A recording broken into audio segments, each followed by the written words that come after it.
तो आज का टॉपिक है अपना प्रोटॉन की खोज और एनोड किरणें। जैसा कि पिछली क्लास में हम देख चुके थे कि परमाणु में इलेक्ट्रॉन की खोज हो चुकी है और परमाणु के अंदर एक ऋण आवेशित कण की उपस्थिति पता चल चुकी है। इसका मतलब ये हुआ कि परमाणु के अंदर एक ऋण आवेशित कण है। ठीक है, चूँकि ये कुछ प्रयोगों में सिद्ध हो चुका था कि परमाणु जो है वो विद्युत उदासीन होता है, इलेक्ट्रिकली न्यूट्रल होता है। जब परमाणु विद्युत उदासीन है या इलेक्ट्रिकली न्यूट्रल है तो इससे ये क्लियर होता है कि अगर परमाणु के अंदर ऋण आवेशित कण इलेक्ट्रॉन है तो उसके ऋण आवेश को निरस्त करने के लिए उस परमाणु के अंदर कोई धन आवेशित कण भी होना चाहिए। तो जब ऋणावेश है और उसमें धनावेश है, दोनों प्रकार के अगर आवेश हैं, तभी तो परमाणु विद्युत उदासीन या इलेक्ट्रिकली न्यूट्रल रह सकता है। तो ये तो क्लियर हो चुका था कि परमाणु एक विद्युत उदासीन या इलेक्ट्रिकली न्यूट्रल कण है। और कल के या पिछली क्लास के टॉपिक में हमने देखा कि उसमें एक इलेक्ट्रॉन जो कि ऋण आवेशित कण है वो भी उपस्थित है।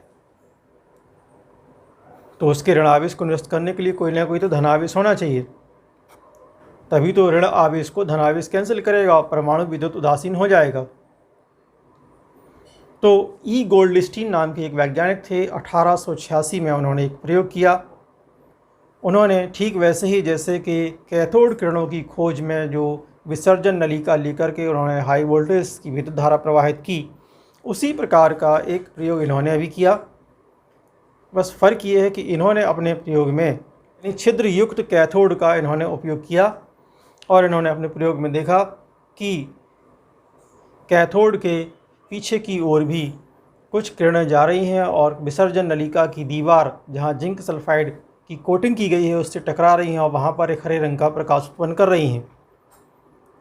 इसका अर्थ ये हुआ कि एनोड से भी कुछ किरणें निकलती हैं जो कैथोड के छिद्रों में से होकर आर पार जाती हैं और पीछे जाके कांच की दीवार से टकराती हैं और वहाँ पर चमक उत्पन्न करती हैं। तो देखिए, इसको एक हम डायग्राम की सहायता से समझें। ये इनके प्रयोग का डायग्राम है। इसमें ये कांच की बनी हुई एक विसर्जन नलिका या डिस्चार्ज ट्यूब है और इस सिरे पर यहाँ पर ये कैथोड लिया गया। कैथोड को इस सिरे से थोड़ा सा आगे यानी ट्यूब के लगभग बीच में रखा और कैथोड जो है वो छिद्र युक्त है। इसमें इसकी प्लेट में कुछ छिद्र बने हुए हैं। इस सिरे पर एनोड लगा हुआ है, ये बैटरी से जोड़ दिया। हाई वोल्टेज लगभग 10,000 वोल्ट की विद्युत धारा प्रवाहित करने वाली बैटरी से जोड़ा गया है। ये निर्वात पंप लगा है, वैक्यूम पंप है जो गैस के अंदर की एयर को खींच के बाहर निकालेगा, जिससे अंदर वायु का या गैस का दाब घटकर कम हो जाए। बताया था 0.01 mmHg प्रेशर, जब इतना कम प्रेशर बचता है तब धारा प्रवाहित होने लगती है। कल वाले प्रयोग में हमने आपको बताया था कि कैथोड से कुछ किरणें निकलती हैं और एनोड की ओर जाती हैं। ठीक, कैथोड से किरणें निकलती हैं, एनोड की ओर जाती हैं। इसको क्या नाम दिया है? एनोड। तो इन किरणों को नाम दिया गया था कैथोड किरणें, क्योंकि ये कैथोड से उत्पन्न हो रही हैं। अब इस प्रयोग में उन्होंने देखा, चूँकि यहाँ पर कैथोड जो है वो प्लेट जो है इसमें छिद्र हैं, तो इन छिद्रों में से निकल के कुछ किरणें इस तरफ आर पार आ रही हैं और इस सिरे पर आके कांच की नली से यहाँ पर टकरा रही हैं ये किरणें। और इनके टकराने के कारण, क्योंकि यहाँ पर भी जिंक सल्फाइड की कोटिंग की गई है यहाँ पर, जब ये किरणें यहाँ पर टकराती हैं जिंक सल्फाइड से तो यहाँ पर भी हरे रंग की चमक उत्पन्न होती है। यहाँ तो चमक उत्पन्न हो ही रही है, तो कैथोड किरणों की खोज वाले प्रयोग में सिद्ध हो ही चुका है। यहाँ भी जिंक सल्फाइड की कोटिंग है, कैथोड से उत्पन्न होकर किरणें जाती हैं, यहाँ टकराती हैं तो यहाँ चमक उत्पन्न होती है। ये पिछले टॉपिक में हो चुका है, कैथोड किरणें हैं। और जब कैथोड को छिद्रित लिया, उन छिद्रों में से कुछ किरणें आर पार निकल के इस तरफ आ रही हैं और वो इस तरफ टकरा रही हैं, तो यहाँ भी हरे रंग की चमक उत्पन्न हो रही है। इससे सिद्ध होता है कुछ दूसरे प्रकार की किरणें हैं जो कैथोड से उत्पन्न हो रही हैं और एनोड की ओर इस तरफ आ रही हैं और यहाँ आके टकराती हैं, यहाँ चमक उत्पन्न करती हैं। क्योंकि यहाँ पर ये इससे सिद्ध हुआ कि हमने कैथोड छिद्रित लिया है, छिद्रों में से निकल के आर पार किरणें आ रही हैं। तो ऐसा माना गया कि ये किरणें आ कहाँ से रही हैं? एनोड से।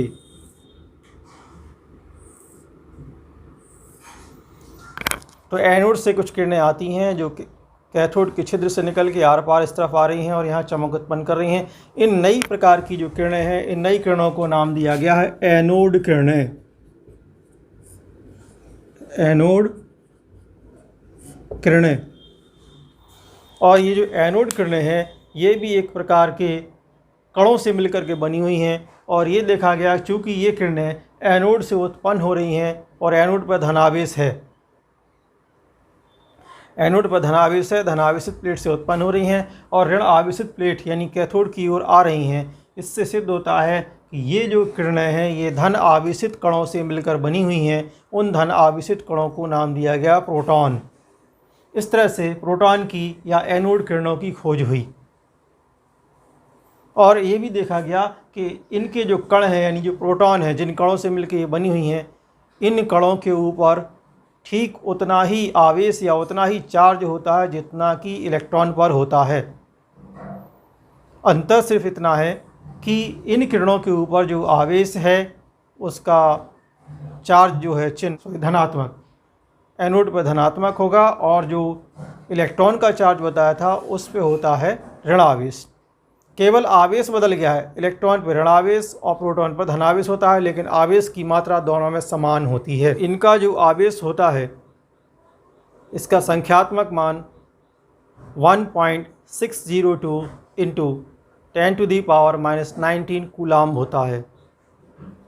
ये प्रोटॉन है और ठीक इतना ही आवेश जो है वो इलेक्ट्रॉन पर भी होता है, और इलेक्ट्रॉन पर जो आवेश है उसका चिन्ह ऋणात्मक है, इसका चिन्ह धनात्मक है।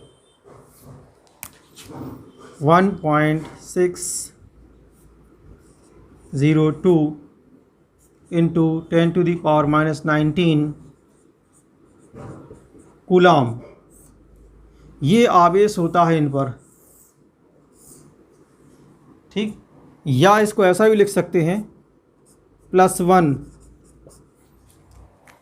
अगर हम इसको जो है इकाई के रूप में व्यक्त करें तो ये +1 आवेश हम कह सकते हैं कि प्रोटॉन के ऊपर +1 चार्ज होता है, या फिर कूलाम में अगर हम उसको व्यक्त करना चाहें तो इतना आवेश इस पर होता है। ठीक यही आवेश इलेक्ट्रॉन पर भी होता है, पर इलेक्ट्रॉन के आवेश का चिन्ह होगा ऋणात्मक, यहाँ पे धनात्मक।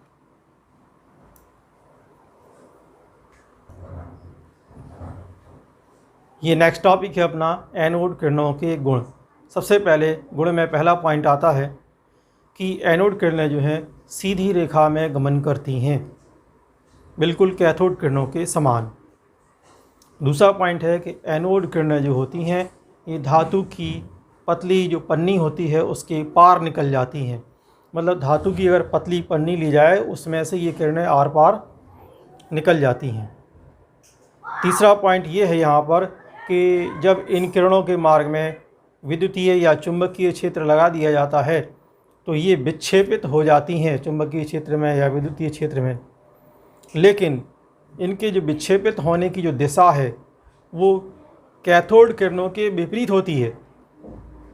जैसे पिछले टॉपिक में हमने बताया था कि कैथोड किरणें जो होती हैं जब उनके मार्ग में कोई विद्युतीय क्षेत्र या चुंबकीय क्षेत्र लगाया गया तो जो कैथोड किरणें थीं वो धनावेशित प्लेट की ओर झुक गई थी, तो इनका व्यवहार उनसे विपरीत है। तो ये कौन सी प्लेट की ओर झुकेंगी? ये ऋण आवेशित प्लेट की ओर झुक जाएंगी या मुड़ जाएंगी, क्योंकि इन किरणों पर धनावेश है जबकि कैथोड किरणों पर था ऋण आवेश। उन पर ऋण आवेश था इसलिए वो धनावेशित प्लेट की ओर विक्षेपित हो गए थे या धनावेशित प्लेट की ओर आकर्षित हो रही थी। इन पर धन आवेश है इसलिए ऋण आवेशित प्लेट की ओर आकर्षित होंगे। ये हमने पहले ही बताया है कि आकर्षण जो है हमेशा विपरीत आवेशों में होता है। जैसे किसी एक चीज़ पर धनावेश है और किसी दूसरी चीज़ पर है ऋण आवेश, तो धन और ऋण आकर्षित होंगे एक दूसरे की ओर, या ऋण और धन आकर्षित होंगे। समान आवेशों में आकर्षण नहीं प्रतिकर्षण होता है। नेक्स्ट पॉइंट ये है कि ये जो एनोड किरणें हैं ये गैसों को आयनित कर देती हैं। मतलब कि अगर यहाँ पर गैस भरी होगी तो गैसों को ये आयनित कर देंगी। इसके अलावा इन किरणों के मार्ग में अगर कोई वस्तु रखी हो तो उस वस्तु की छाया उत्पन्न कर देती हैं। जैसे हम देखते हैं सनलाइट है, सनलाइट में अगर आप खड़े हो जाते हैं तो आपकी छाया पीछे बन जाती है। उसी प्रकार से इन किरणों के मार्ग में अगर कोई वस्तु रखी है तो उस वस्तु की छाया ये बनाती हैं। इसके अलावा अगला पॉइंट इनका ये है कि इनका जो आवेश द्रव्यमान अनुपात है, मतलब E/m अनुपात, ये गैस की प्रकृति के आधार पर भिन्न भिन्न हो सकता है। मतलब इन किरणों का लिए जो है द्रव्यमान और आवेश का अनुपात फिक्स नहीं है। किस गैस में ये है या किस गैस के माध्यम से ये किरणें गुजर रही हैं, उन गैसों की प्रकृति के आधार पर आवेश बटे द्रव्यमान का अनुपात इनके लिए भिन्न भिन्न होगा। देखें, इलेक्ट्रिक फील्ड या विद्युत आवेश लगा दिया है तो ये जो धनावेशित किरणें हैं, मतलब कि कौन सी किरणें, एनोड किरणें, जो सीधी जा रही थी अब वो सीधी न जाके ऋण आवेशित प्लेट की ओर मुड़ जाएंगी, इस तरह से। ये तो इन किरणों का जो है ऋण आवेशित प्लेट की ओर मुड़ जाना ये भी सिद्ध करता है कि ये किरणें धन आवेशित कणों से मिलकर बनी हुई हैं, क्योंकि हमेशा आकर्षण धन और ऋण आवेश के बीच में होता है। क्योंकि प्लेट पर ऋण आवेशित है और ऋण आवेशित प्लेट की ओर ये मुड़ रही हैं, मतलब इन किरणों पर धनावेश होना चाहिए। जैसा कि एक पॉइंट में हमने बताया था कि जब इन वस्तुओं के इन किरणों के मार्ग में कोई वस्तु रखी हो तो उस वस्तु की ये पीछे छाया बना देती हैं। तो आप यहाँ देख रहे हैं, मान लीजिए हमने ये कोई वस्तु रख दी है, यहाँ से एनोड किरणें आ रही हैं। जब एनोड किरणें यहाँ से आएंगी, इनके मार्ग में जो भी वस्तु होगी उसकी ये पीछे छाया बना देती हैं, तो इस तरह से उसकी छाया बन जाती है। न्यूट्रॉन की खोज या डिस्कवरी ऑफ न्यूट्रॉन, 1932 में चैडविक ने ये देखा।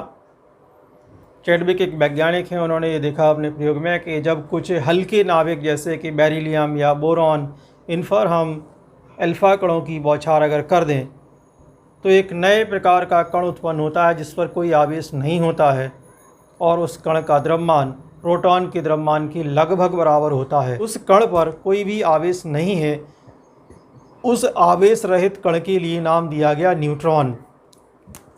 देखिए, इन्होंने हल्के कण लिए थे। फॉर एग्ज़ाम्पल ले लिया हमने बेरिलियम। ये बेरिलियम है, एक हल्का कण है। इसका परमाणु क्रमांक और परमाणु द्रव्यमान हम दोनों आपको बता देते हैं, 4 और 9। बेरिलियम का परमाणु क्रमांक 4 और परमाणु द्रव्यमान होता है 9। इस पर इन्होंने बौछार की, बम्बार्डिंग की, किसकी, अल्फ़ा कणों की। अल्फ़ा कण का फॉर्मूला He2 4 होता है, मतलब कि इसका परमाणु क्रमांक 2 और परमाणु द्रव्यमान 4 होता है। इसकी बौछार इस पर की तो इसकी क्रिया से एक नए प्रकार का कण यहाँ पर उत्पन्न हुआ था। जरा देखें कौन सा हुआ था, देखें जरा कि बन क्या रहा है। परमाणु क्रमांक यहाँ 4 है और इसका 2 है। 4 में आप 2 जोड़ दीजिए, कितना आएगा, 6। तो 4 और 2 6। परमाणु क्रमांक 6 होता है कार्बन का। इसका मतलब यहाँ पे कण जो बन रहा है वो कार्बन बन रहा है। और परमाणु द्रव्यमान 9 और 4 13, इसका होता है 12। द्रव्यमान 9 और 4 13 है, पर इसका द्रव्यमान कितना है, 12। मतलब कि एक द्रव्यमान बच रहा है। तो जो नया कण बन रहा है वो ये है। यहाँ देखिए 4 और 2 6, 6 पूरे हो गए, यहाँ कुछ नहीं बचा, 0। यहाँ पे 9 और 4 13, 13 में से 12 यहाँ आ गए, बचा 1, वो 1 ये है। तो एक नए प्रकार का जो कण बन रहा है, इस कण पर आवेश कुछ नहीं है, इसलिए इसका आवेश 0 है और इसका द्रव्यमान 1 है, मतलब कि प्रोटॉन के द्रव्यमान के बराबर। प्रोटॉन का द्रव्यमान भी 1 ही होता है। हालांकि प्रोटॉन का द्रव्यमान न्यूट्रॉन की तुलना में थोड़ा सा कम होता है, पर उसको राउंड फिगर में हम 1 बराबर मानकर चलते हैं। तो जो नया कण यहाँ उत्पन्न हुआ है, इसी को नाम दिया गया है न्यूट्रॉन। ये है, इस नया कण है। इस प्रकार से न्यूट्रॉन की खोज हुई थी। ये तीनों कण के नाम हैं, ये बेरिलियम, ये अल्फ़ा कण, ये कार्बन। अल्फ़ा कण जो होता है उसका आवेश होता है 2 और द्रव्यमान होता है 4, मतलब कि हीलियम के समान होता है, इसलिए हम उसको He के रूप में लिखते हैं। और ये अल्फ़ा कण